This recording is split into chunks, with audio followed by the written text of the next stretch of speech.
Okay, everyone, we're about to get started. Thank you so much. Uh, let's begin. Welcome to Cimientos 2020. Cimientos is a play development program that has given hundreds of playwrights the foundations to explore their vanguardia through developmental workshop panels and staged readings. For our 20th season, and due to current health reasons, we are hosting these readings over the Zoom platform. We want to remind everyone on Facebook that if you'd like to join us on Zoom, please do so. Just go ahead and register on our website.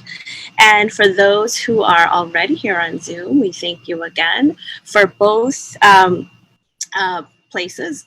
Facebook and Zoom, we will be taking questions. So you're welcome to post your questions on Facebook or place them here on Zoom. Today's play is Run No More by Harold Ellis Clark, and it is directed by Victoria Collado. Hi guys, how are you? Hello?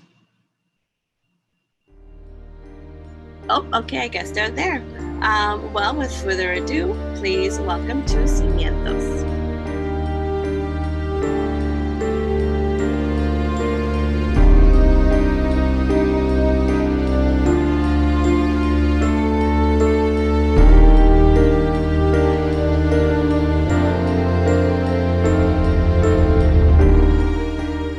Run No More by Harold Ellis Clark.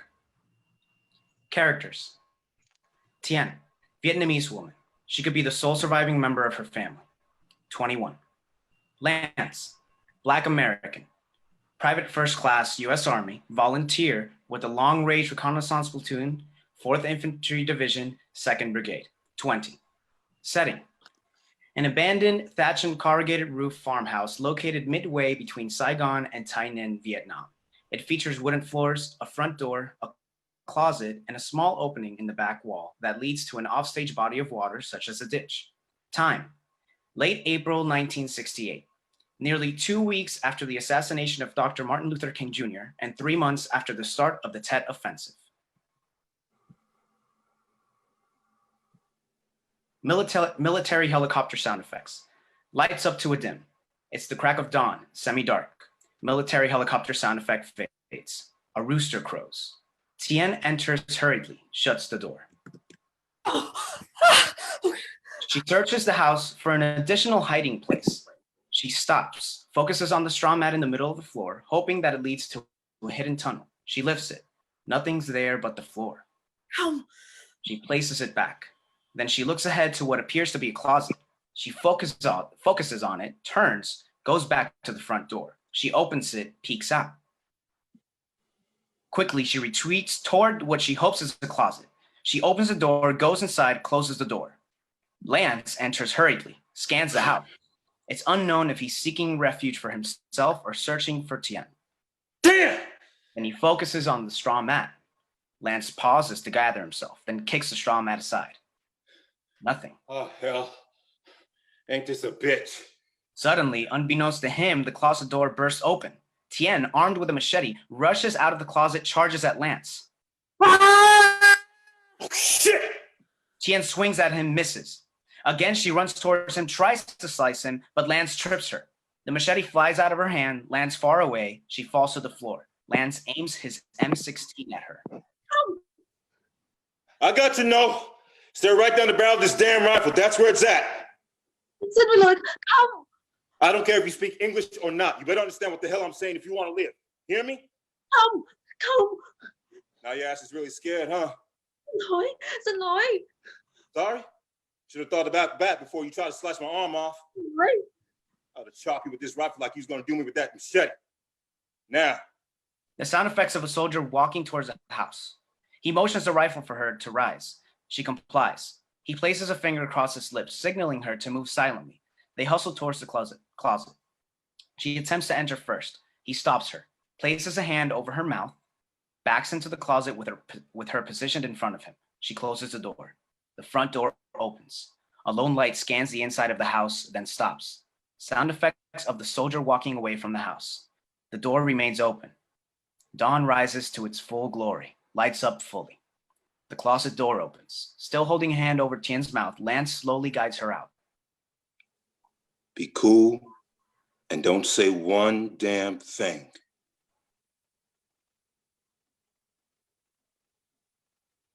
Shh. Lance hustles towards the machete, picks it up, then goes to the open door, closes it. He shows the machete to Tien. Where you got this thing from? The way your eyes are shifting at things, I know damn well you know what I'm talking about. You try to half my ass with this. Okay. If that's how you want me, then you ain't gonna say nothing? Because we both know what you did. Glad as hell I saw you knock you on your ass. Tien points towards the closet. The knife. It already there. Uh-huh. So you do speak English. Yes. You run after me. Run after you. Yes. I ain't even see you. Didn't know if anybody was here. I was looking for a place to hide my damn self. Help! I thought Lance Anything points else up in there used as a weapon? I I don't know why I'm asking you something like that, like I'm a fool. the knife. I ain't trusting you all the way yet. Come on here with me. Why? Because that's what you're gonna do. Where we go? Just do what the hell I say. We going in this closet so I can take a look around in there. Tien stands. Lance forcibly leads her towards the closet. They enter it. Lance searches it. Then they back out. Lance lays the machete against the wall behind him. Brings it to Tien's attention by pointing to it. That's gonna stay right there till I figure out what to do with it. How am I to protect myself if VC come again? I got all the protection me and you need right here. Don't fuck with that machete, got it? I will not touch it. Good. Can't believe I'm stuck up in here. Tien rushes towards the door. Hey! Lance catches up with her, stops her, holds her at bay. I leave. Hold on here now. Wrong. You ain't going nowhere. What? Wrong. Fine food. Stop it! Hold still. Backing away from there. Tien backs away from Lance, stops. What's all this fine shit about? Wrong. What, who the hell is Fong? My son. Son? Yes. Why ain't he here with you? Oh, shit, now you're crying. Damn. Look here. It's cool if you don't want to tell me nothing about your son. Find him or whatever. Really? You ain't never got to tell me, because the only thing I'm finding is my own black ass out of here as soon as I believe it's safe. Anyway, you ain't going nowhere yet. Not right now. What your name is? Tuyen. Tien? I said it right?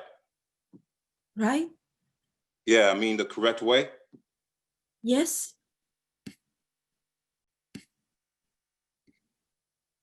I'm Lance. Where you learn to speak English at? I speak English for a long time. I ain't asked you how long you've been speaking English. I'm asking who taught it to you. Women mission workers from France who come to stay at my village. Catholic nuns. They opened a school. Uh-huh. I guess you speak French like the other people over here? Yes. Oui. You speak Vietnamese, French, and English. Yes. And Chinese. Really? Chinese too? Yes. My mother, she is Chinese. My father, he is Vietnamese. You speak 4 languages. Yes. Some assholes in the States look at troubled people like y'all as being poor and dumb. Lord have mercy, if they only knew.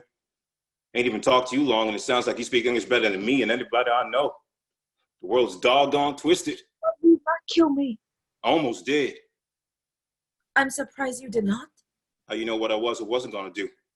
Fire was raging in your eyes. Fine, huh? Yes. Not only was fire raging in my eyes, it was all over and in me. Lucky for you, it hadn't reached my trigger finger. Fought hard to keep that finger from burning there. Couldn't kill you right then and there anyway. I do not understand. With that VC soldier opening that door, couldn't have killed you even if you was the enemy. Why not? I didn't want to tip him off. Let him know that somebody was up in here. I understand. Plus, Not killing you got something to do with me trying to only do the killing that I really need to do. Don't know if that makes any sense. Sorry, it does not. Basically, try not to do nothing wrong over here that's gonna be on my mind all the time, giving me nightmares and shit when I get back home. Now I understand. Anybody else in this village other than you? I do not know. How come you don't? This is not my village. Well, where are you from? What the hell are you doing here? Phung, I hope he is alive. That ain't what I asked. Cannot think of anything else other than Phung. Where he at? I left him on the big flat rock near the river. Left? Him? Yes, asleep with his teddy bear. What kind of... How old is he? 2, almost 3. 2 years old. Damn. I did not want to leave him. How? Why you left him there? I said I did not want to leave him. Glad you ain't my mama. I can't believe you left him there by himself. You do not understand. Damn right I don't. I could not return to him. That's why I come here. I do not know where to go. The Viet Cong, the VC, they... Tuyen lowers her head, begins to cry. Lance softens. He sighs. I ain't mean to make you cry by talking to you rough like that. they It's just that I got a mama and I know how most mamas give their own life for their children, no matter what they gotta face. I did not want to leave him. You keep saying that, but when I ask you why he ain't here with you, you ain't got no answer. 5, 6 times I leave him. Turn around. 5, 6 times. Yes. I look at him from different direction. Make sure no one could see him, and then I... Look, I know you're worried about your son-in-law, but you mentioned the river.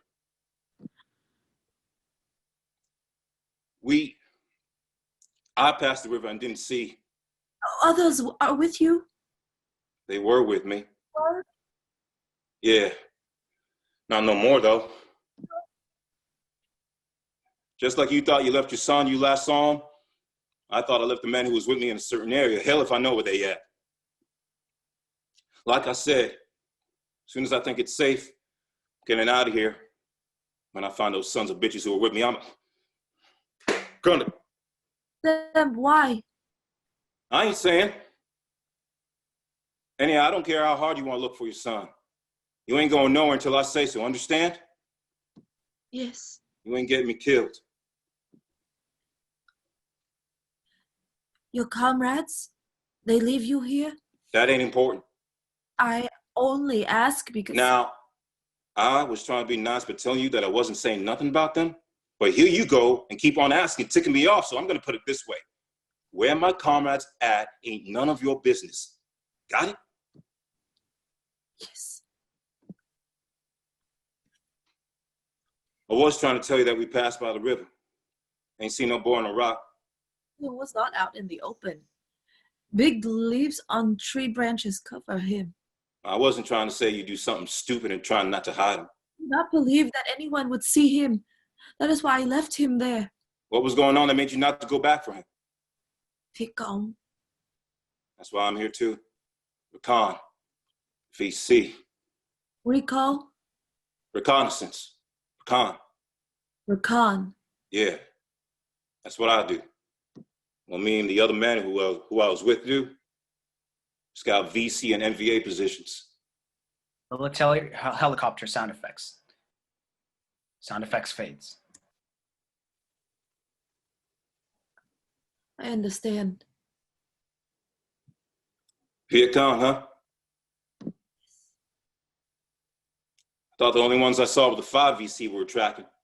And the one I thought who saw me while I was by myself, which is how I ended up in here. Damn. What is wrong? Between the tunnels they travel through and the camouflage, them VC suckers wear, they hard as hell to track. Elusive? Yeah, that's what I mean, but I don't be using no big fancy words like that. Studied them kind of words in high school in the 2 years I done had in college. I know what a lot of mean, but I don't use them. Why not? Ain't got no real answer for that. Try to keep things simple, I guess. The VC opened that door. That's the only one I've run up on really close during this mission. How many you saw? I did not count. Give me a guess. 300. Whoa. Moving which way? East. Across the river toward hill. I Lance believe looks we didn't away. see them. Even though we were trekking partly that way before we split up, we should have seen them. Your comrades, why are they not with you? Here you go with this shit again. I am confused why you are alone and not with other US soldiers, especially with the enemy being so close by. This is unusual. Damn right it is. And I done already told you I ain't saying nothing about my comrades. I am sorry. No, you ain't. If you was, you wouldn't be asking me about them hardheads. I want to burden you. I don't want to get no peace. I ain't gonna get no peace or not much else out of you until I tell you something about them. I like to believe my comrades ain't with me because we weren't following protocol. What did you not do?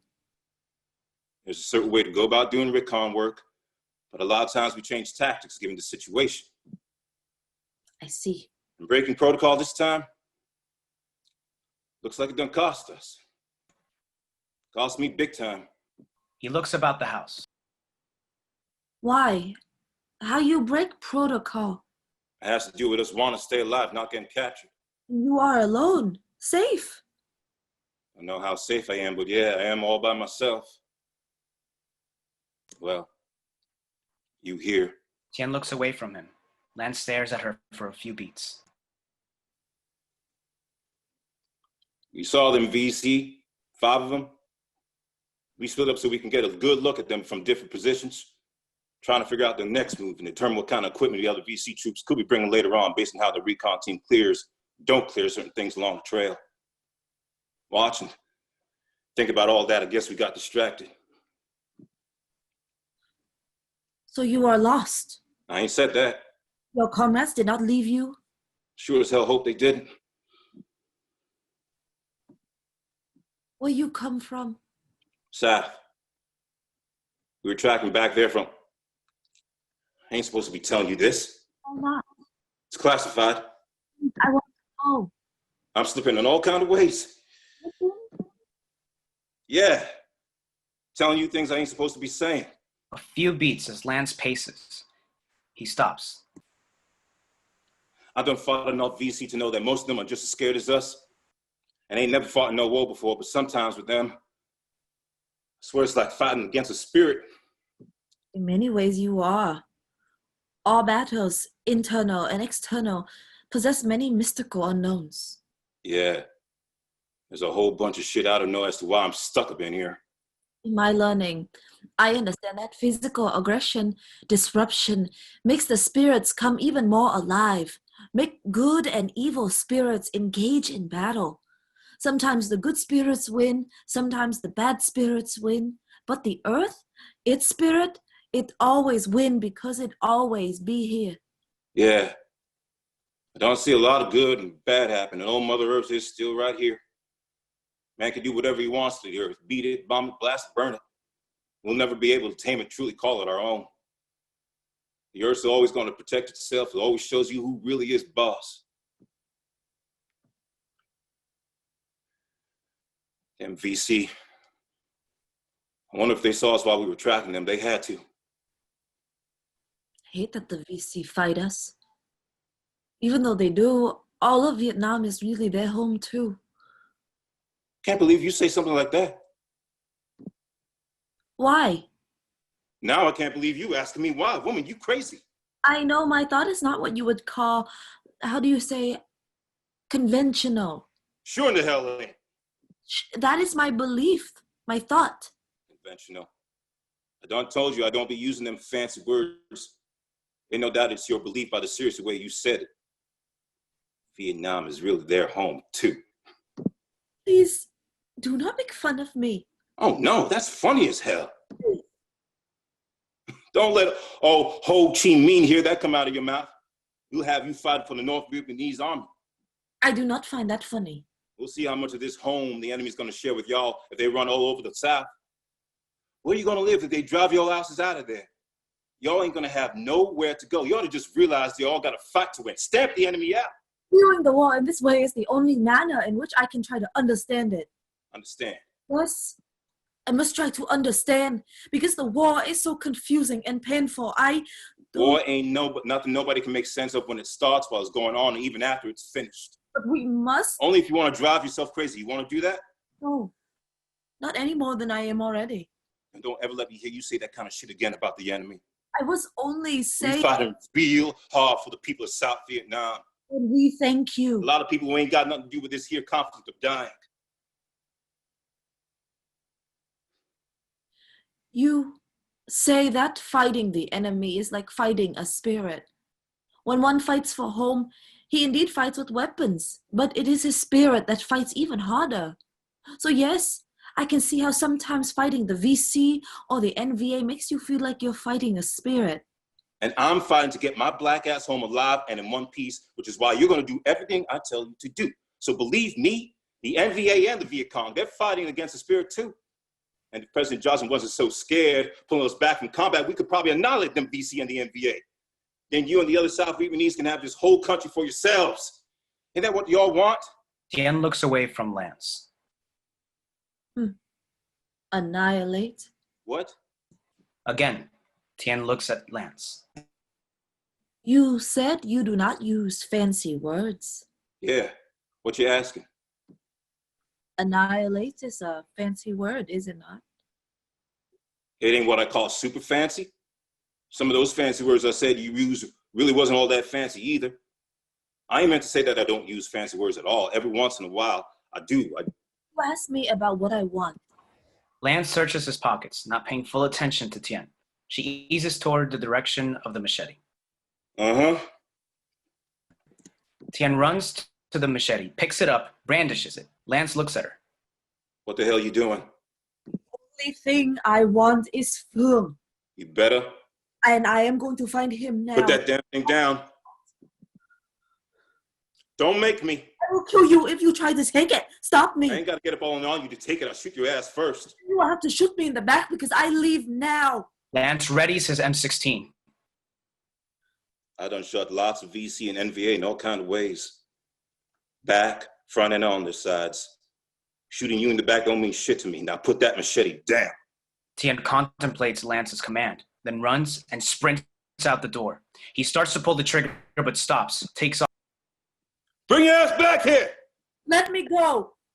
Shut it, keep still! I do not have to obey you. Sound effects of two military helicopters. Lance, now holding the machete, pushes Tien inside the house. Tien falls to the floor.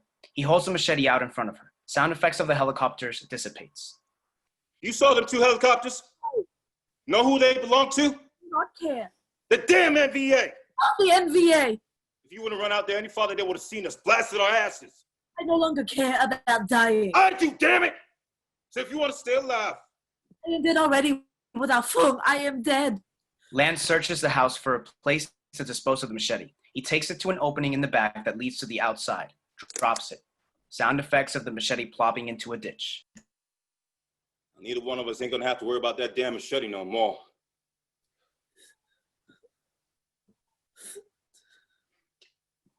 If you stop all that crying and carry on out, I'll help you find your son. I do not believe you. You think only of self. Yes, my own ass is what's important to me. But I never go back on my word. If I'm gonna do something, I'm gonna do it. You really will? I'm gonna let you do that by yourself. I ain't no rush to get where I gotta go. Just gotta get there alive. When we find Phương? When it's time, I'll tell you.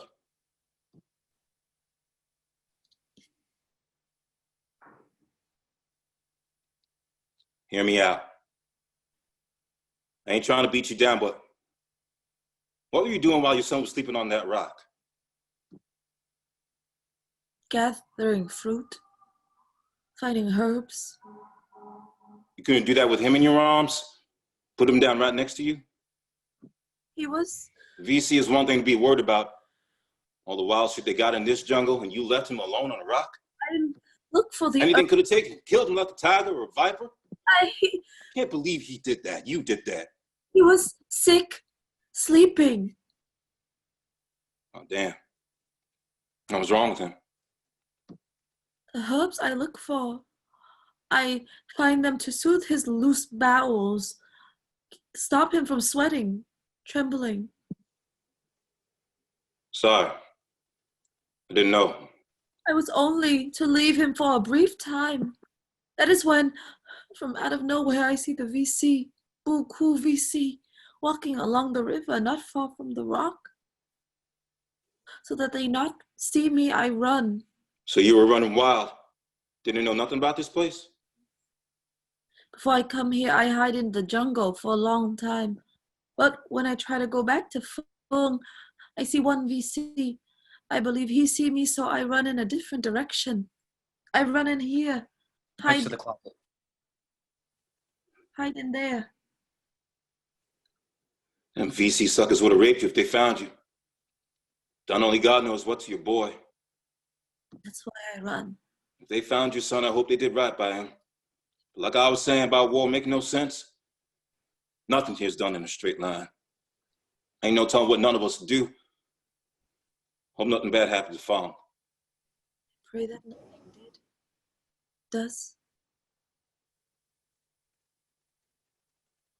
If the VC would have violated me, it would not have been the first time I see them do bad things.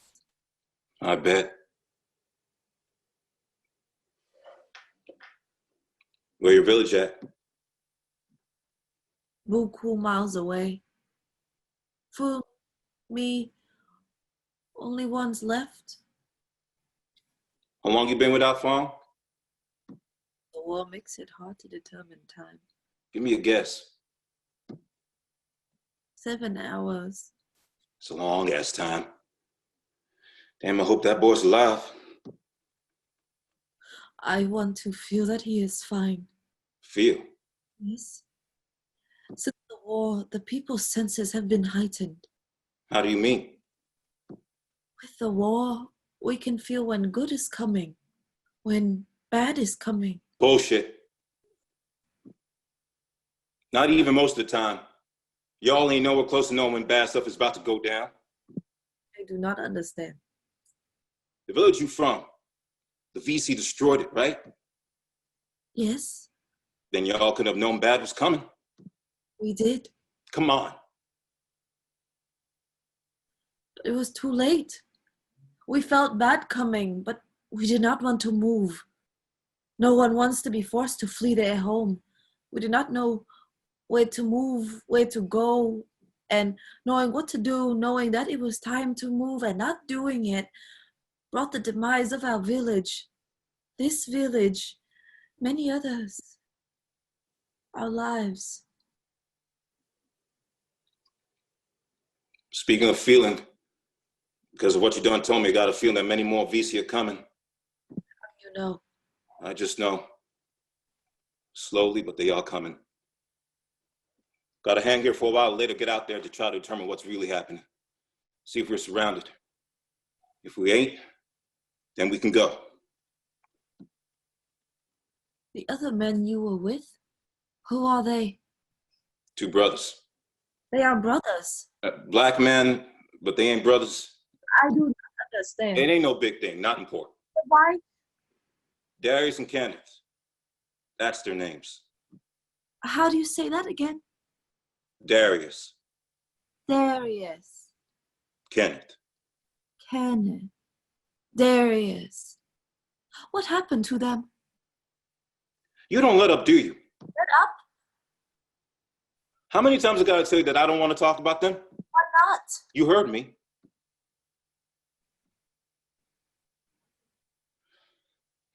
All right, hell. All I can tell you is that the bush got really thick when we were tracking those VC, like we were strolling through a big black cloud. Once we walked out of that thickness, I didn't see Darius and Kenneth. Where did they go? If I knew that, don't you think I'll be with them? Perhaps. Tien turns away from Lance. Now, damn Darius, I'm really mad with him. What did he do? Got the radio. I can't communicate with nobody. No one else knows that you're here? My commanders know the trip we took, but they ain't got no idea where I'm at now. Then how will you return to them? That's why I'm here. Waiting Waited, first of all, till I believe it's safe. Waiting till I think about what am I going to do when I leave, where I'm going. Best thing I could hope for is one of our helicopters spotting me, picking me up. What's up? I only leave with food. Suit yourself. Lance paces, rubs his stomach. I ate all the little bit of food I had. Got any of that fruit left that you were talking about? Yes. Where's that? She points towards the closet. May I? Go ahead on. Tien goes to the closet, brings back the fruit, hands it towards Lance. Here it is. Saw that in there. Didn't know it was something to eat. The hell kind of fruit that is? Rambutan fruit. Looks like a damn animal. What is it again? Rambutan fruit. I'll call it downright ugly. Sometimes the ugly things provide the most joy. You got all this green monster hair or shit on it. Shit. How do you even eat this thing? If we had the knife that you threw away. That was way more than a knife. You can forget about that. You ain't getting your hands on that no more. Then what may I use for cutting? He pulls out a service knife, hands it towards Tien. He hands the knife to her. She grabs it. Lance cups his hand around both her hand and the knife, holds them for a few beats. I only use to cut fruit. Then go ahead and do your thing. Cut it up. Tien cuts open the fruit, slices it, hands a piece to Lance. Please, try it. Then been up all in these jungles and ain't never seen no fruit like this. Because of all the trees, the thickness of the bush and all the other vegetation, it would be easy to overlook. I wouldn't even try to look for nothing like this. It's good. Ain't you got something like a banana and apple to eat? Or pear? Please, eat. Maybe I should take a chance going out there to see what else I can find to eat. Why? I ain't. Oh, what the hell? Hope you don't give me the runs. The runs? Yeah, upset my stomach. If it does, I will give you the herbs I picked for food. Glad you got some left.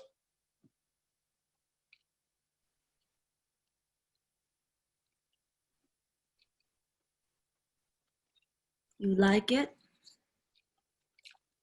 Give me some more. I knew that you would enjoy it. Oh, so good. Everyone likes it. Mm. The ugly bringing you joy. Reminds me of Judy. Judy? Big leg Judy. An old girlfriend. Well, she wasn't really my girlfriend. She has a big leg? Oh, yeah. 2 of them. Big, nice, sexy legs. That's all I'm going to say about her. No. Please tell me more. Big leg Judy. Real fine woman, but one of the ugliest women you don't ever seen. She's so ugly, looks like she has a rough night every night. Like she's always just waking up first thing in the morning. That is not attractive. You telling me, but I don't mess with a lot of beautiful women. Like any kind of woman, nice legs and pretty feet. I don't care what color she is. I'm with a lot of them, but they never could really satisfy me. But with big leg Judy, when it comes to loving, she goes to work like she's on a job she really loves, if you know what I'm saying. I believe I do. She too much woman for one man. I'm sorry. I am fine. Didn't mean to embarrass you by making a fool of myself with that kind of disrespectful talk. It is okay. Thanks for the fruit. Yes. And for letting me share a good memory, even if it ain't all that important, you know? Yes. Now give me back my knife. I said that I will no longer try to hurt you. And you ain't gonna get a chance to. Lance holds out his hand. Tien returns the knife to him. He places it into its case. Then Lance picks up his rifle, readies the weapon. What you do? Getting ready. For what? Where you go? I'm gonna step out for a bit, see what I can feel. See. May I go? No. Stay here. Lance exits. Tuyen paces, stops. She eats a piece of fruit. Initially, it visibly brings her joy, then happiness gradually dissipates. Lance enters. What do you see? No VC, nothing. Good. Now we find Fung. Not now. But you say no VC. It don't feel right out there. I don't understand. Ain't really sure I can describe it to you. It's just a feeling. A bad one. Like trouble and danger all in the air. You said? Just trust me. Tuyen paces. Fung. Fung. I done already said. Fung. Fung.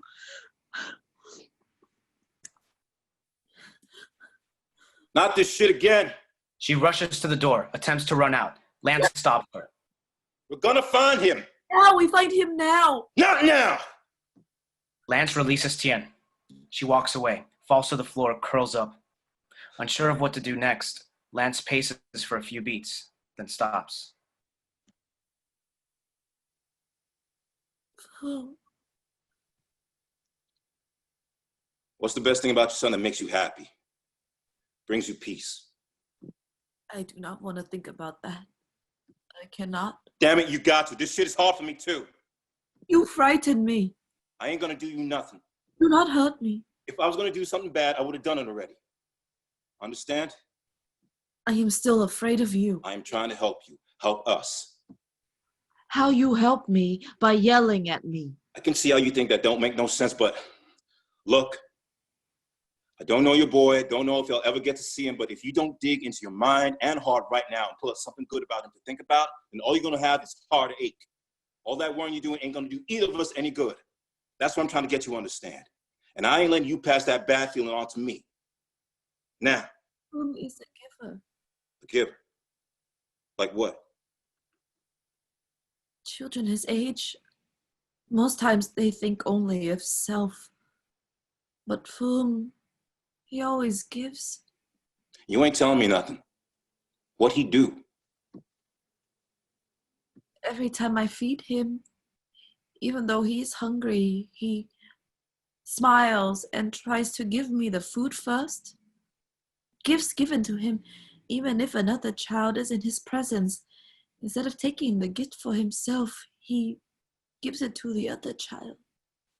That's a different kind of child there. Being a giver.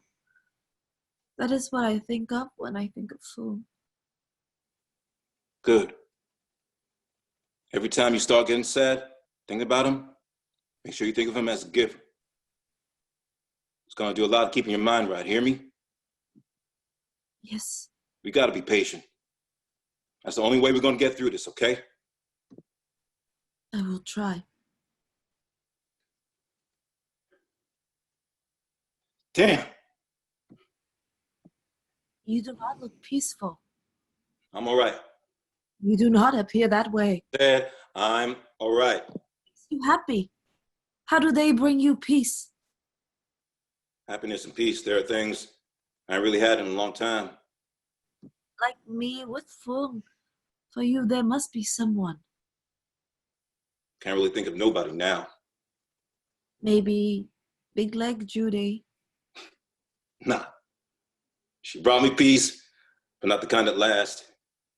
Even though we loved on each other for a long time, it was kind of like striking a match and blowing out the flame real quick. If I had to pick something, I'd say the only thing that really gives me happiness, keeps me calm for a long time, is thinking about my mama and the way she hugs. Always healing, I tell you. Mix that hug in with the sweet smell of that baby powder with the pink rose scent she always puts in her bosom. Them hugs always put me in a peaceful place. For the first time, you look peaceful. Mm-hmm. Just thinking about them hugs. Here's a grown-ass man. That's what still they do for me. Bring me peace. The hug I am sure she gave you before you left for the war. I imagine that was really special. She didn't hug me at first. No hug from her? The way I said that, I meant that she did hug me, but it took a long time for her to get around to doing it. The day I left, she had to warm up to hugging me. Why did she delay? She was mad, upset that I volunteered to come here. I had just finished my sophomore year up there at Grambling State University on a football scholarship, majoring in engineering. Made all A's except for in English, as you could tell, given the way I speak it. Did well on the football team, too. Coach said I was bound to get drafted by an NFL team after my senior year. Because I was in college, I didn't have to come here. Just wanted to.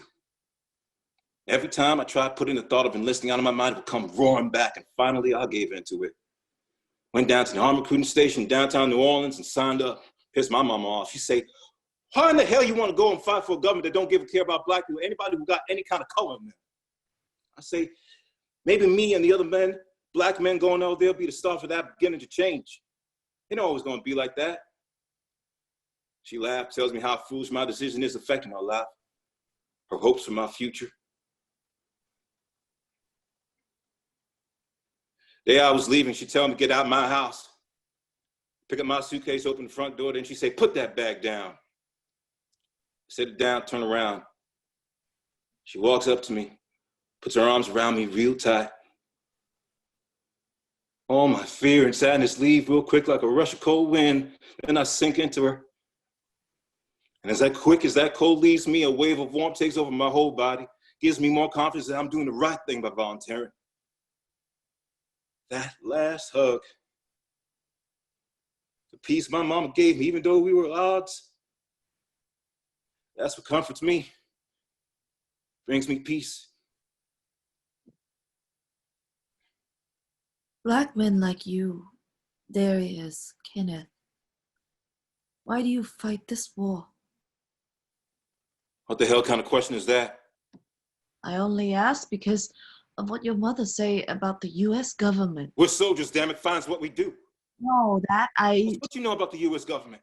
I do not know much. What the hell you asking at me for? Black men done fought in all the wars my country done ever fought in. I did not know that. Damn straight, and this one ain't no different. Fighting is a hard, tireless job. Why are you wasting your time telling me something that I already know?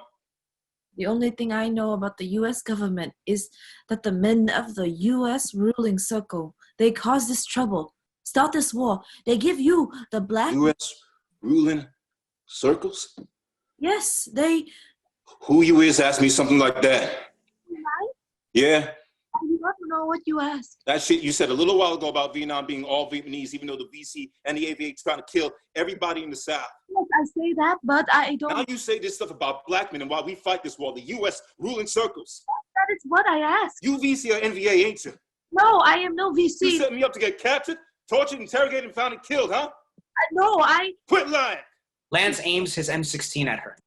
What you do, I do not lie. You're the fucking enemy, ain't you? I am no enemy. Don't play with me. All this shit about Fong is lie. Do not lie about truth. I am no enemy. Tell me the truth!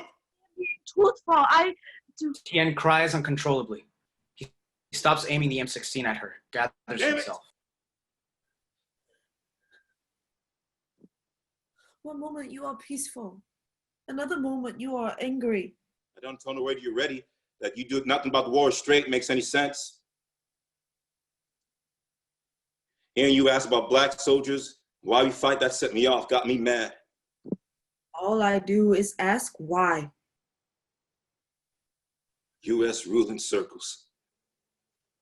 That's what really ticked me off, made me suspicious as hell of you. I did not mean to. Sounds like you've been reading them leaflets the NVA directed us black soldiers. I have read some of the leaflets. Some places, you see them everywhere. There was so many of one of them. Looked like the VC and the NVA had spread that sucker all the way up country close by the DMZ. It was a cartoon. Negro soldiers standing all bug-eyed and worried in front of a white commander who tells them, don't remember it word for word, but he says something like, at home, you're all in the back. To give y'all a chance to feel what it's like to be first here in Vietnam, we're putting you all up front, on the front line. Me and boys laughed at that one. Why was it funny? Look who's out here running recon. 3 black men. Behind enemy lines, Darius, Kenneth, and me, Lance. That cartoon was dead on true. That's why it didn't bother me. Us. Why we laughed about it. It told me the truth about what I'd already know. Truth in my heart, what I believe ain't always going to be true. But the leaflet they put on right out after Dr. King got assassinated. 15th April, a few months after that. Yeah, that one, April 15th. That wasn't the day it came out. Where you saw that? I did not see the leaflet about Dr. King. I just remember the day of his assassination. I hear you. That one really got to me. If you didn't see that leaflet, how come you said something about the U.S. ruling circles? That's part of what's on it. That is not the only leaflet where the term was written. I hadn't seen it until I saw that one about Dr. King. Guess I can't. Never will see all of them. You probably should not read any more of them. Yeah, you're right. Not sure how they make me feel. The one about Dr. King, I saw it in the strangest place. The latrine, in a urinal submerged in piss. Seeing it there dampened my urge to pee. I didn't want to pee and it couldn't. Would have been like me participating in the insult. I stood there, read it over and over, memorized it right there and then. Why was it in a bad place like And that? then white dudes probably tossed it in there. Had to. None of the brothers would have done that shit. I stood there with my fly open, staring at the leaflet. The words sinking into me. What did it say? Big ass title and bold address directed to us U.S. Negro Army men. I remember all the words in that sucker like a prayer. On April 4th, 1968, the racist assassinated Mr. Martin Luther King, an active combatant who resolutely opposed the cruel regime of racial discrimination in the USA and the U.S. government's aggressive policy in Vietnam. The U.S. ruling circles had used more than 60,000 troops and policemen to oppress the storm-like movement of Negroes in condemning Mr. King's assassination. More than 122 cities, thus caused 32 dead, 2,500 wounded, 16,000 captured. How cruel it is. Vietnamese people are resolutely opposing these fascist acts of the U.S. government and giving their wholehearted support to just struggle of the American Negroes of freedom and civil rights. Friends! The Negroes in the USA have been exploited and loathed, but the burden of death is put mostly on their shoulders. The ratio of Negroes among the U.S. population is 11%, but among U.S. troops in South Vietnam, it is 32%. It is unfair, isn't it?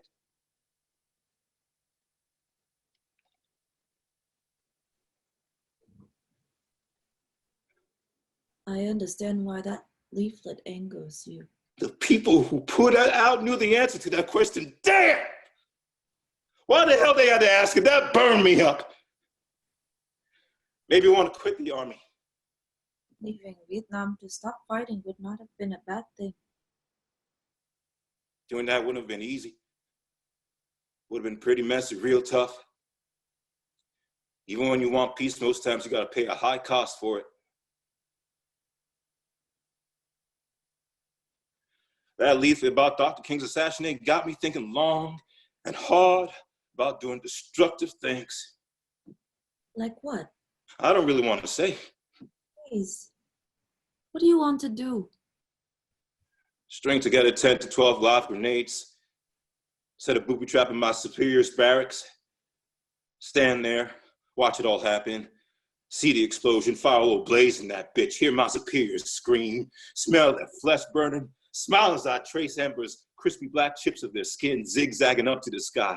Even after all that, I still wouldn't have been finished with them. What will you do? Any one of them stumbled out of them barracks alive, I was gonna grab my M16 and pick them off one by one. Tuck, tuck, tuck, tuck, tuck, tuck, tuck, tuck, tuck, tuck. The depth of your anger scares me. Scared me too. I ain't trying to scare you. I am afraid. I'm just being real. Honest. You scare me. You ain't gotta be scared. We're cool. The look in your eyes, it's like fire again. Feels more like a forest fire now. Like I said, my anger scared me too. That's partly why I didn't go through it, what I thought about doing. What was the other part that made you stop? Why are you asking me that? I want to know because you still fight. What I said about black men fighting the old wars, that's the other part that stopped me. Yeah, the U.S. ruling circles treat us like shit.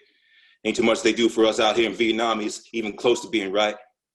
And looking back, things ain't never been fair for us. But the black man who fought in the other wars wasn't just fighting for what he had at the time. What they fight for.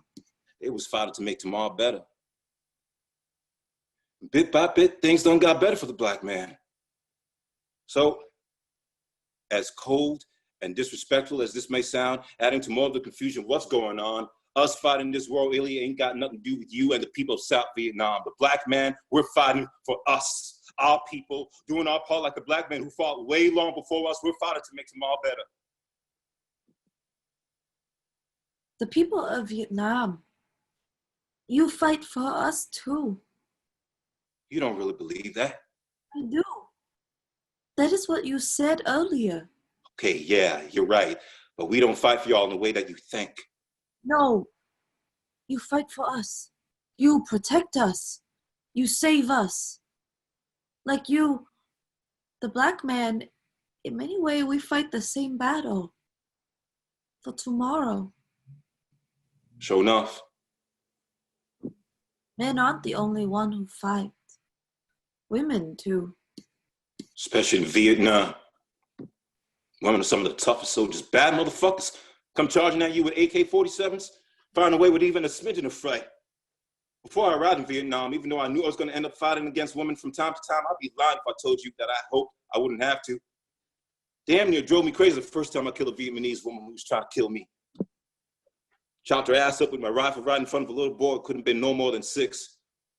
I guess must have been her son. He was so scared and confused that he didn't move. It was like he didn't know if he should look after his mama, keep watching me, see if I was going to shoot him too. I walked toward his mama, took that AK out of her hands, motioned to that boy with my head for him to get down there and check on his mama, but he just stood there staring at me. I walked away, looked behind me, he was still staring. Turned around, kept on walking. I could still feel that little boy's eyes piercing into my back. Killing that woman made me think about all the women I know. Don't think none of them they'll be fight this war like this in war. But in war, as you know, you and me, people are liable to do all kinds of things they ordinarily wouldn't do. If the women you knew had to fight to protect their homes and their children, perhaps they would bear arms. Maybe so. What about you? Me? Yeah, you. Why don't you fight? Because all I have done is run. I'm afraid to fight. You do the thing you know. I know how to run, and run is what I do. Is that what's gonna get? Is that what you gotta do in order to survive? Then I don't blame you for running. It's all about staying alive, seeing another day. The problem for me is that while I'm running and surviving, the weight of all the trouble I go through to remain alive makes me feel like I'm dying. Sometimes I feel like it is better to die. Ain't nothing good about dying, especially the kinds of deaths we die in war. Living with the pain is hard. For real. That is why sometimes I want to die. I know. But as long as you're alive, you got a chance to feel good again. That's what I believe is going to happen for me when I get back home. What will you do when you get there that will make you feel that way? Remember Big Leg Judy? The woman you say that brings you lots of joy? Yeah. She's around. She's the first person I'm going to visit. Got a whole lot of her joy. I mean to embarrass you again. I understand. I don't mean to do that kind of kidding, but it helps me deal with being here better. Better. I'm not sure I will ever be that way. I'm not sure that I want to. Given all the tragedy I have encountered, I do not believe that I will know how to enjoy being better. Well, since all you seem to do is got serious stuff on your mind, when did your village get hit, destroyed by the VC? Earlier this year during that, Wasn't nowhere in the country during that time. you arrived recently? Nah, this is my second tour. Where were you? You ain't gonna believe if I told you. Where? Laos, Cambodia. Laos? Cambodia? Huh? You fight there? Damn sure wasn't there on no vacation. No war here, not there. That's what people think. Why you fight there? It's real easy fooling. You do not say why you fight there. I can't tell you, that's classified. Please? Shouldn't have told you that much. I am confused. Like I asked before, what happened to your village? It was awful. That time, the new year, pretty much was the only peaceful time in Vietnam, despite the war. Hard to believe that until what happened this year. It was so disheartening. We celebrated that because it was important to keep our traditions and culture, despite being in the midst of turmoil. That's just like the African slaves did back home where I live at. That's what the old folks I know told me. How the hell slaves danced and sang mostly every Sunday in Congo Square and held weddings on them plantations, given all the bullshit they had to put up with, confuses me. How in the heck the slave master even let them do all that is confusing too.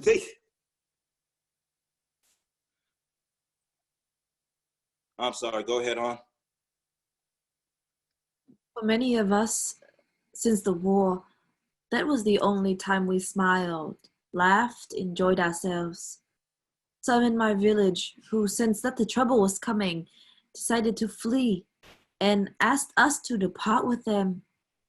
But my father declined, saying that he felt the same way but believed that it was important to stay and celebrate that and to leave the next day.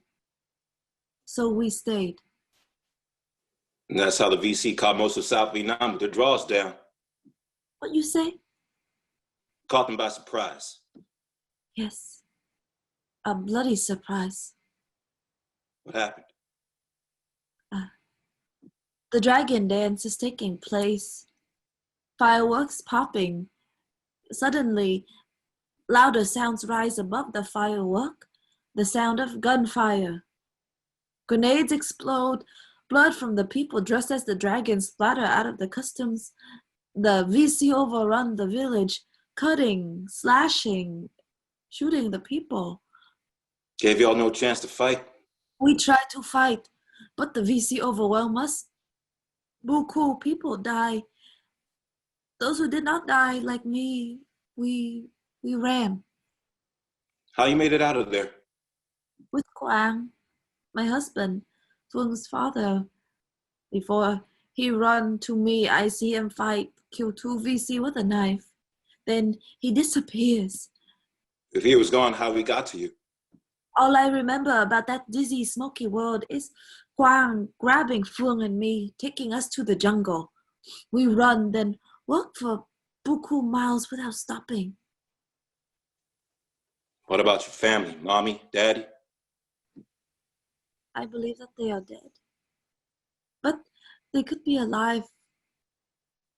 I do not believe that they are alive due to all the destruction. What makes you say that? There is no returning to our village to find out. It's no longer our home. Plus, I do not believe that they are alive because the spirits of my mother and father, they visit me. My daddy, who's been long dead, his spirits visit me too. What do their spirits tell you, show you? They say nothing. They stand together, their arms around each other, and they smile. They are on the beach at the South China Sea near Nha Trang, where they first met. The sea is calm, clear vessels. Damn. Something wrong? No. It's just that my daddy's spirit visits me in front of water too.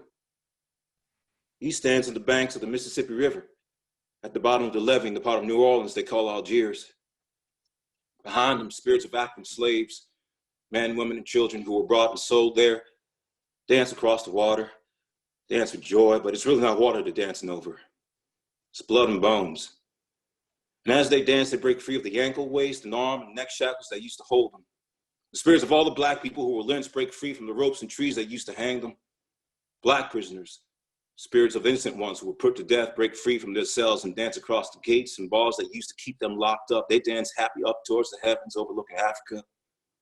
Places like Ghana, Senegal, Nigeria, Cameroon, Congo. For years when I used to see his spirit, my daddy just danced in one place while the spirits of those other black people danced past him.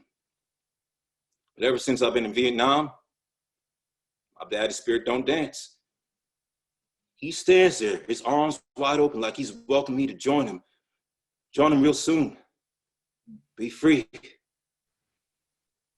Being in this here trouble with you, I can't help but wonder if I will. Your mama and your daddy standing there on the banks of the sea. What do you believe that means? Before our village was destroyed and I would receive visit of the spirits or the other dead relatives, I would visit the temple, ask one of the monks to explain the images to me. But because of the war, I have not encountered one of the monks in a long time. So I interpret the vision myself. I believe that the image of my mother and father signifies that although there is trouble in Vietnam, though it could last for a long time, there will be peace again. Although I believe that, I do not believe I will be alive to see it. Your father, how did he die? He got killed trying to be something that I swear I'll never be. What is that? A hero. Being a hero trouble you? Most of the heroes I know are dead, just like my father and several of my fellow soldiers who try to be heroes too. Being dead ain't something I'm itching to be no time soon. What did your father do? A man who lived up the way from us outside beating his wife. Me and my daddy driving by the house. I'm 6 years old. He stops, pulls over, runs out of the car, tries to stop the man. He gets the woman away from her husband. The police show up to take the woman to safety, but before they can get to the man, pulls out a knife, stabs my daddy in the heart. The police shoot the man. Watch my daddy get up, stumble a few times as he tries to walk back to the car, struggles to stay alive. He stares at me, his eyes glassy with tears, the sunlight making beads of sweat sparkle like melting diamonds on his forehead. Then I watch him fall and die.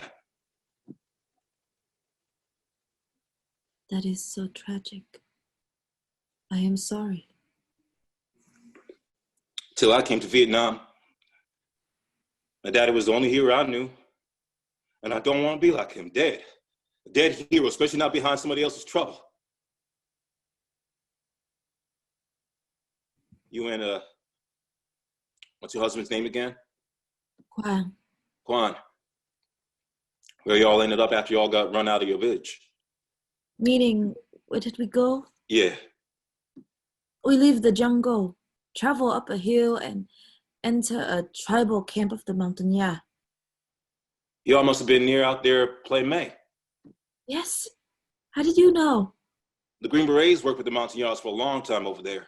Trained them. Dudes I talked to in the Green Berets said the Montagnards killed Buku VC. Good to hear you call them by their proper name instead of calling them savages like I done heard some Vietnamese people do. No, I never refer to them as savages. I remember talking to this group of young Vietnamese people one day, and they were saying that the Montagnards got tails, describing them like animals or something. Yes, some believe that. I have heard that untruth about the Montagnard. I told them to get that from around me with that bullshit. Some white soldiers told the French people the same thing about black soldiers during World War II, and that was nowhere near to being true. Caused some problems for black soldiers till them French people got to know them. I did not know that untruth was said about the American black man too. Seems like it don't matter where you live at in the world. The darker your skin, the more lies they tell about you, the more bullshit you gotta endure. How the Montagnards treat y'all? They were a big help to Quang, me, and Phương. They care for us, make us comfortable. The Montagnards wasn't fighting at the time? No, they train with the Green Beret. Quang trained with them too. How did the Green Beret treat y'all? Very nice, like the Montagnard. Funny men. How's that? Valentine's Day, 2 Green Beret come up to the Montagnard camp, just like Cupid. Them boys are crazy. They had all their clothes on, I hope. Wasn't running around part naked like Cupid. Oh yes, they were fully clothed. They wear a red bow and arrows strapped across them and wings on the back of the uniform. Good, because they can get pretty wild. They were so much fun. They gave us all chocolates. For Phương, one of the Green Berets gave him a teddy bear, which he loves. That's nice. Phương never lets it go. Even when he sleeps and I try to take it from him, he holds it so tight that sometimes I cannot take it. He had it with him when I left him sleeping on the big rock. The teddy bear, that is the only thing he will not give away. What happened to Quan? Phương and I were asleep one night when they left without a sound. In the morning, no one is there but me and Phương. No Montagnard, no Green Beret, no Quang. Quang, he go with them to fight. I never see him again. Like my mother and father, a spirit of Quang still does not come to me, so I believe that he is somewhere alive. Maybe Phương and I can see him again.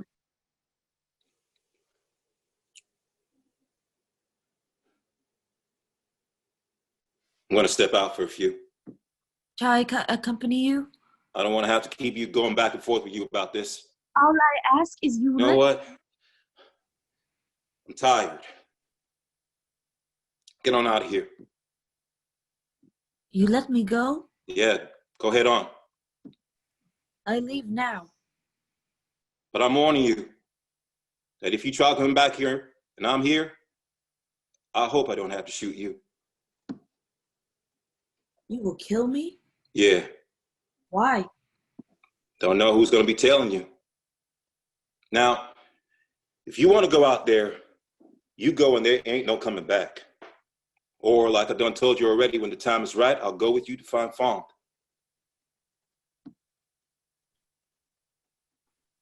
I wait and go with you. You sure that's what you want to do? Yes. All right then. I know we've been up here a long time, but us going out there ain't going to be nothing we could do on the quick. I understand. Also, I stay and not go alone because part of me already believes Phương is dead. His spirit. You seen it? Felt it? No. I believe that he is dead because of all the death I've seen makes me give up. I will never return to my village to find my other family. Never see my mother, father, sisters and brothers. Quang. As painful as it is not to leave now, why go back and search for Phương and he is probably dead. Don't give up on him. One of us has to survive. Represent the family for tomorrow. It may sound cruel and harsh, but maybe this is the way it's supposed to be. Maybe I am the only one left in my family, and that is the reality I must embrace. I will stay here.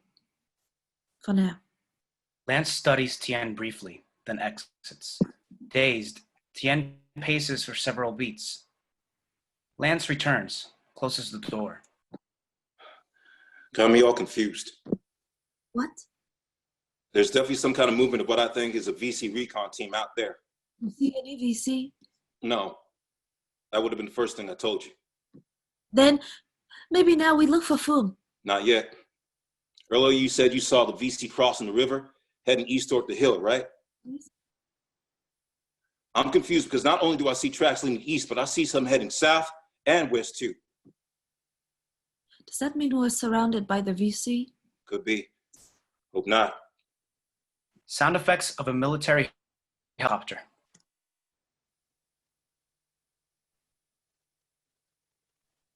You look concerned, but you do not look afraid. Why? Because if we're surrounded by VC, this ain't the first time, nowhere close to be my first time. So it don't really bother me. You are not scared. Why do you not leave now? Being scared and being full are two different things. I ain't said that I'm not somewhat scared, I am, but one thing I'm never gonna be is a damn fool. Run out there wild without some kind of understanding about what I could be facing. A lot of times that's how people get killed. Fools and people like my dad who try to be heroes. The first time you get surrounded by the VC, where were you? Close to Da Nang, up there around Camp Tho and Mekong Delta, running recon for paratroopers with the 101st Airborne. Got trapped halfway through our mission, 10 of us. Trudging through a canal with muddy water up our necks, lapping at our mouths, eyes, and ears. Mosquitoes tearing up our asses. Leeches pinching the shit out of us. Young, Vietnamese woman like you, her baby boy and her mama trailing behind us, and a little girl, could have been no more than 5, riding on my back, her arms tied around my neck, legs tight as far as they could go across my ribcage and stomach. I could feel her whole body trembling. Her teeth were chattering like a rattlesnake's rattle, not because the water was cold, but because she was really scared. Poor little girl. You telling me? That little girl was so scared that she peed on herself. I could feel the warm piss curl around the bottom of my shoulder blade and run off it. Didn't know I had a cut in that area until that piece started burning me. The VC fire round after round across the canal, bullets skipped across the water and down it past us, but we kept on moving. I'm glad they found a way, because if it wasn't, that little girl's teeth were chattering so loud that I knew the VC would have hurt her. Got everybody away from the gunfire. Nobody got hurt. All of us ended up flying out of there on an SVA helicopter. So you are a hero. Ain't no hero. Just doing my damn job. Any other time the VC surround you? Hell yeah. Worst time was out there around Budao. Stuck in trenches. I hate trenches. When it's wet, the mud's like glue. Takes forever to get off you. Right? Well, a long ass time. Surprised I'm still alive. The VC. How tough were they to fight? Rough. Like a swarm of the angriest fucking hornets in the world was attacking us. Hundreds of VC poured across and down the hill at us like non-stop waves of fog slogging across the bayou back home. And we're mowing down their asses down. Rat-a-tat-tat-tat, boom! 10 straight days they came. Longest time I done fought at one time, the longest I done ever stayed up without a wink of sleep or even get tired. Folds in my eyes got raw from keeping them open so long without getting no sleep. And as bad as that battle was, didn't really get to me. Messing with my mind. But the cleanup, that sure enough did. Clean up? Dead bodies, separated limbs and heads all piled up, rotting, bleeding. Funky as all outdoors. Birds plucking out the dead soldiers' eyes, picking up fingers, flying away with them like they're prey. Us fighting to keep wild dogs at bay from eating pieces of the dead soldiers' flesh. A crane picking up dead bodies, burning them like trash in a landfill. To me, seeing that, even the enemy becomes human. Lets me know how disposable all of us really is. Human? Yeah. Looking at the dead VC, I couldn't help but think that they were important to somebody. Got to thinking how my family, especially how sad my mom would be if I get killed. Somebody got to be sad for them VC too.